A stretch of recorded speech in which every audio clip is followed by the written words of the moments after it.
네, 안녕하세요. 법이 어렵게 느껴지신다면 걱정 마세요. 여러분의 법률 궁금증을 쉽고 빠르게 풀어드립니다. 오늘도 이선홍 변호사님과 함께 실생활에서 정말 자주 발생하는 법률 이슈, 사기죄에 대해서 알아보겠습니다.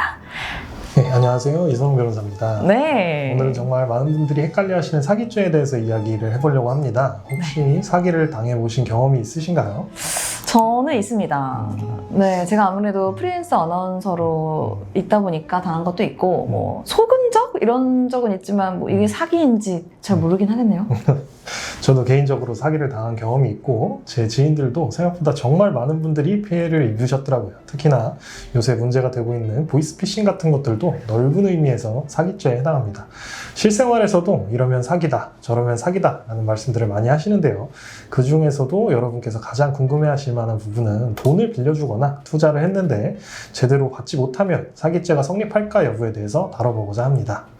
네, 그렇죠. 아무래도 돈이 걸려 있으면 굉장히 민감해지기 쉬운데 돈을 빌려줬다가 못 받는 경우도 많고 또 투자했는데 알고 보니 사기였다 얘기 정말 많잖아요. 근데 모든 게 다 이 사기죄로 이어지는 건 아니라고 하더라고요.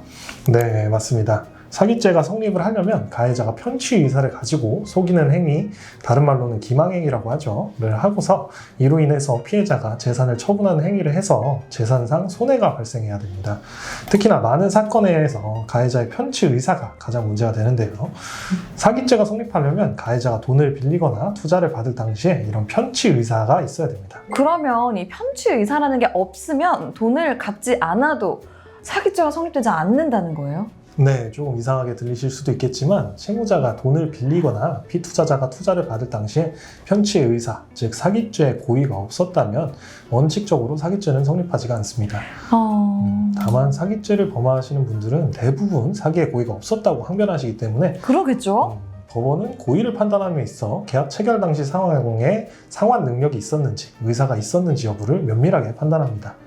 간략하게 설명드리자면 차용이나 투자 목적대로 돈을 실제로 사용하였는지 등을 먼저 살펴보는데요. 만약 돈을 빌려가자마자 도박에 탕진했다거나 본인의 기존 차용금을 변제하는 데 쓰는 소위 돌려받기 같은 행위를 한 경우에는 사기죄 성립 가능성이 높습니다. 아, 그런 거군요. 그럼 이 차용했을 때와 투자했을 때 사기죄의 성립에도 차이가 있을까요? 네, 먼저 차용과 투자의 차이점부터 이해를 하시면 좀 좋은데요. 네. 차용은 원금 반환을 전제로 돈을 빌려주시는 것이고 투자는 사업이나 프로젝트에 자금을 제공하고 수익 또는 손실을 공유하는 것입니다. 다시 말하자면 차용은 채무자가 돈을 갚기만 한다면 손해가 발생할 위험성이 없고 그쵸? 투자는 투자자가 일정한 위험을 감수하고 수익을 얻기 위해 자금을 제공하는 것이기 때문에 손해가 발생할 수도 있는 구조입니다. 더하여 차용의 경우 이자 제한법에 따라서 연 20% 이하의 약정한 이자만 받을 수 있고 투자의 경우에는 배당금이나 투자 수익금이 매우 높을 수도 있다는 차이점이 있습니다. 네. 다시 질문으로 돌아와서 답변을 드리자면 차용금 사기의 경우 처음부터 원금을 반환할 의사나 능력이 없으면서 돈을 빌린 경우 사기죄 성립 가능성이 높고요. 그쵸? 투자 사기의 경우 처음부터 사업이나 투자로 수익을 올릴 계획이 전혀 없이 허위 사실로 돈을 유치한 경우에 사기죄가 성립될 가능성이 높습니다. 이 허위 사실 이게 좀 중요한 키겠네요. 네, 맞습니다. 차용인지 투자인지 명시하지 않아서 구별이 어려운 경우에는 법원은 실질적으로 돈을 빌린 목적, 당사자 간 합의 내용, 실제 돈이 사용된 용도, 계약의 형식과 실제 집행 등을 종합적으로 판단해서 차용인지 투자인지 여부를 판단하기도 합니다. 그랬군요. 제가 듣기로는 돈을 빌려가서 조금씩 정말 한 달에 1,000원씩 갚을게 이런 식으로 정말 조금씩 계속 갚기만 하면 사기죄가 성립되지 않는다는 말 들어본 적이 있는데요. 이 거액의 돈을 빌려놓고 조금씩만 갚는 경우에는 과연 사기죄가 성립되지 않는 건가요? 네, 요새 사기를 치시는 많은 분들이 이와 같이 돈을 빌려갔다가 조금씩 돈을 갚을 경우에 변제 의사가 있다고 인정돼서 사기죄가 성립하지 않거나 실제로 사기죄가 성립된다고 하더라도 형량이 줄어든다는 점을 악용해서 굉장히 적은 돈을 주기적으로 보내는 경우가 많은 것 같습니다. 그게 더 악질이잖아요, 사실. 네, 맞습니다. 그러나 조금 전에 말씀드린 바와 같이 사기죄의 성립 여부는 이미 계약을 작성하고 돈을 지급받을 당시에 결정이 됩니다. 만약 차용인이 돈을 갚을 의사나 능력이 전혀 없이 돈을 차용하거나 투자를 받았다면 조금씩 돈을 보낸다고 하더라도 다른 증거들로 인해서 충분히 사기죄가 인정될 수도 있습니다. 네, 실제 피해자가 사기죄로 고소하려면 어떻게 해야 될까요? 뭐 이 사기를 당하지 않은 팁 이런 것도 좀 궁금하고요. 구체적인 피해 사실, 즉 언제, 얼마, 어떤 방식으로 돈을 빌려주거나 투자하셨는지를 정리하고 관련 증거 예를 들어서 차용증, 계좌이체 내역, 카톡, 통화녹음 등을 확보해서 경찰서나 검찰청에 고소장을 제출하면 됩니다. 처음 돈을 빌려주실 때부터 차용증을 작성하시고 이 차용증을 작성할 때 차용 목적 등을 명시해 놓으시면 상대방이 그 목적 외에 돈을 사용했을 때 사기죄로 인정될 소지가 높습니다. 이게 근데 아무래도 사람들이 그냥 친하니까 차용증 없이 그냥 빌려줄게 라고 하잖아요. 네네. 반드시 써야 되는 거네요. 네, 반드시 쓰시는 편이 좋습니다.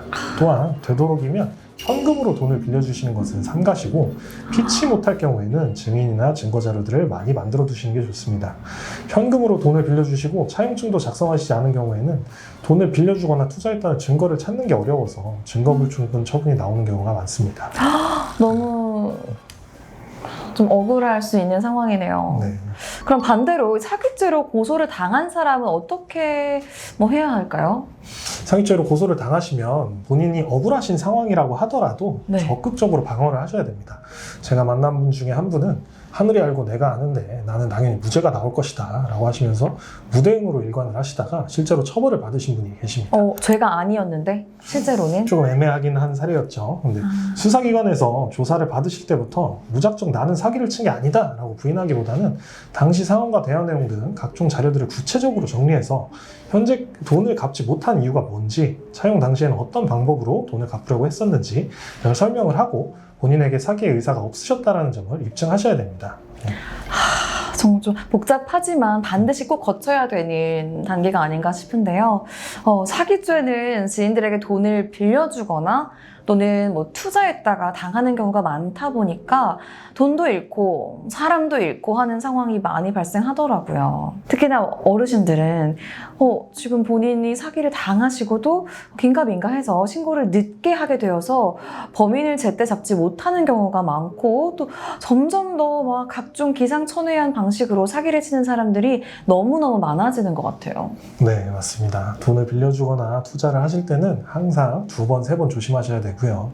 상대방을 사기꾼으로 의심하시라는 것이 아니고 본인과 상대방의 깔끔한 관계를 위해서라도 계약이나 투자를 할 때에는 항상 증거와 기록을 명확하게 남겨두는 습관이 중요합니다. 특히 금전대여는 원칙적으로 민사상 계약이기 때문에 상대방이 돈을 빌려간 이후에 예상치 못한 사정으로 인해서 돈을 갚지 못하게 된 경우에는 사기죄가 성립하지 않을 뿐만 아니라 소송 외에는 받을 방법이 없습니다. 정말 사기죄는 피해자뿐 아니라 피해자의 가정, 심지어 사업체까지 파탄되는 정말 중대한 범죄입니다. 항상 경각심을 가지고 사기 피해 당하지 않도록 조심하셔야겠습니다. 오늘 영상 도움되셨다면 좋아요와 구독 잊지 마시고요. 그럼 다음 영상에서 다시 뵙겠습니다.